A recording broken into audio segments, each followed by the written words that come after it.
Oui, alors si le droit d'information a bien été mis en place et a bien fait son travail, on arrive à une situation où les salariés doivent être en mesure de pouvoir proposer une offre de reprise. Cette offre de reprise, elle est souvent, bloquée par un déficit de capitaux, un déficit de possibilités par les salariés de financer la reprise, essentiellement pour les structures assez importantes.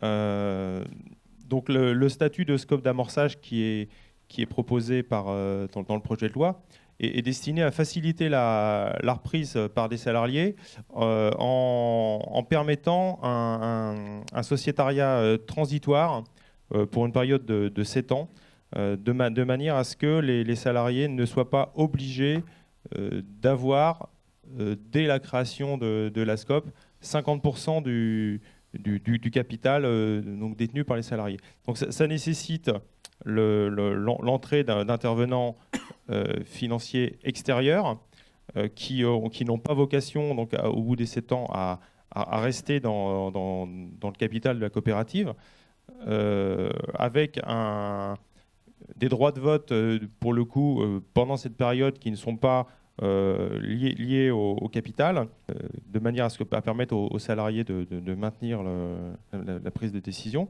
La question qu'on va se poser sur ces scopes d'amorçage, c'est le coût du portage qui va forcément peser sur les finances souvent fragiles de ces scopes en création. Et les financements, quels financements pourront être apportés, notamment on parlait de la BPI, en appui à ces scopes d'amorçage? Alors, sur le principe juridique, le premier débat qui a eu lieu, c'était est-ce que 7 ans, c'est pas trop court? Parce qu'il y a quand même pour certaines scopes, des gros scopes à caractère un peu industriel ou d'autres gros scopes à gros capital, il apparaissait quand même que 7 ans, moi j'ai fait un amendement pour que ce soit 10. Bon, manifestement, Bercy était très hostile à l'allongement. Enfin, quand je dis Bercy, c'est Trésor et tout ça, parce que Benoît, qui était ministre de l'économie sociale et solidaire, dépendait de Bercy, mais c'était Bercy, Trésor, etc. Donc on n'a pas pu rallonger, ce qui quand même dans certains cas va pas être simple. Alors maintenant, la loi là, c'est pas une loi financière, c'est-à-dire tout ce qui va toucher le financement, il faut l'introduire dans des lois de finances. Il n'y a aucune mesure fiscale, il n'y a aucune mesure financière dans cette loi. Elle ouvre des potentialités d'accès à la fiscalité, par exemple, mais elle ne donnera jamais de décision fiscale. Donc si on veut améliorer ou préciser le mode de financement, le portage de ces scopes d'amorçage, il faut commencer à préparer des choses pour la loi de finances. Alors, là-dedans, il y a effectivement quels pourraient être les fonds d'amorçage. Bon, il y a évidemment les fonds bancaires traditionnels, mais moi, il y a la BPI. Alors moi, je pense que dans la BPI, là, il est urgentissime que le mouvement SCOP et que les coopératives se mobilisent pour exiger que l'engagement sur les 100 millions qui devait être réservé de la BPI pour l'économie sociale et solidaire soit vitesse grand V, fléché, utilisé, mobilisé et défini comme cadre. Parce que j'ai lu le compte-rendu d'activité de la BPI pour cette année. Et qu'est-ce que j'observe? Alors, en lisant bien dans le gros document, il y a quand même une fois, il est fait référence aux coopératives, mais le gros du paquet, on n'est jamais cité comme étant un chapitre spécifique de l'action de la BPI.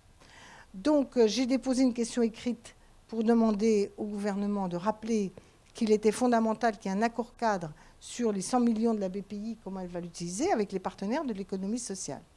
Mais je pense que nous, il faut des scopes, enfin je dis nous parce que je suis président de la Fédération des coopératives HLM, qui n'a pas besoin de la BPI. Mais le monde coopératif, je pense qu'il ne faut pas tarder sur cette histoire de BPI, à aller rapidement essayer de travailler, au moins peut-être, réserver là-dedans un paquet ou les conditions d'accès pour les COP d'amorçage. La deuxième idée que j'ai lancée, alors celle-là, elle est vraiment c'est la bouteille à la mer. Non, disons, on commence à mettre une idée en route. J'ai installé dans la loi un amendement qui crée un principe d'un fonds de développement coopératif abondé par les structures coopératives elles-mêmes.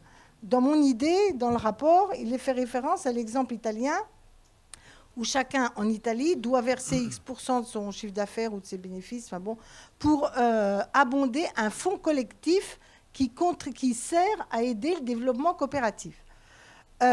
Inutile de vous dire que je n'ai pas obtenu, puis d'ailleurs le mouvement coopératif lui-même n'était pas du tout enthousiaste à l'idée d'un prélèvement obligatoire, mais j'ai créé le support juridique qui permet de créer ce fonds sur des bases volontaires.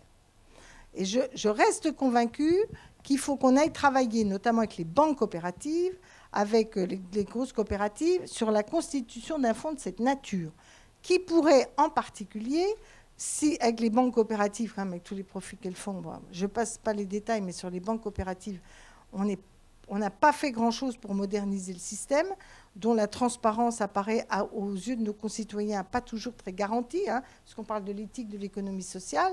Il y a quand même des états d'âme sur certaines banques coopératives, pas toutes, mais bon. Donc en tout cas, mon idée, c'était de dire, vous pourriez, les banques, mettre une partie, à condition d'avoir une petite aide fiscale sur ce fonds, pour qui, là, permettrait d'améliorer, si je puis dire, le coût du crédit pour les COP d'amorçage. Donc ça, mais la première des urgences, c'est la BPI. La première des urgences, c'est la BPI. Elle est faite pour ça. Il faut qu'on se mobilise pour ça. Ça ne pouvait pas être dans la loi, mais ça peut être dans la loi de finances. Donc il faut qu'on travaille là-dessus pour la loi de finances. Des remarques, Patricia ? Le président Lonaker en parlera tout à l'heure, mais effectivement, sur la BPI, c'est une priorité. Et donc, on a commencé à véritablement poser les fondations d'un fonds pour faire un véritable impact coopératif. Mais la BPI ne met qu'à la hauteur du principal actionnaire et financeur privé. Donc on est en train d'essayer de réunir des fonds parce que, et aujourd'hui, on est à 25 millions. Donc ce qui veut dire que si on veut atteindre le fonds qu'on visait à 100 millions d'euros, pour favoriser effectivement les reprises, transmissions, le financement des scopes d'amorçage et également le développement des scopes existantes, il faut encore qu'on réunisse d'autres acteurs pour pouvoir effectivement monter concrètement ce fonds. Mais on y travaille activement avec le crédit coopératif et SFIN Gestion. Il faut continuer ce travail, mais on peut quand même tenter le coup de faire un amendement disant, dans les statuts de la BPI, pour le machin, dans ce cas-là, le 50-50, là. Parce que le risque de la BPI, et quand vous voyez le compte-rendu d'activité de cette année, elle sert d'airbag aux banques, l'essentiel. C'est du prêt qui garantit, alors on dit youpi, ça aide beaucoup de PME, mais en fait, ça permet aux banques de faire avec moindre risque, et pas forcément moindre taux. Alors il y a un peu de capital public quand même, qui commence à monter, mais très massivement, on se rend compte qu'on utilise la BPI pour garantir les banques, quoi. Enfin, j'ai un peu exagéré, mais enfin, dans bien des cas, c'est ça quand même. Donc, voilà, il faut qu'on, au moins sur notre secteur, qu'on s'occupe de sortir de l'étau qui vise à la parité.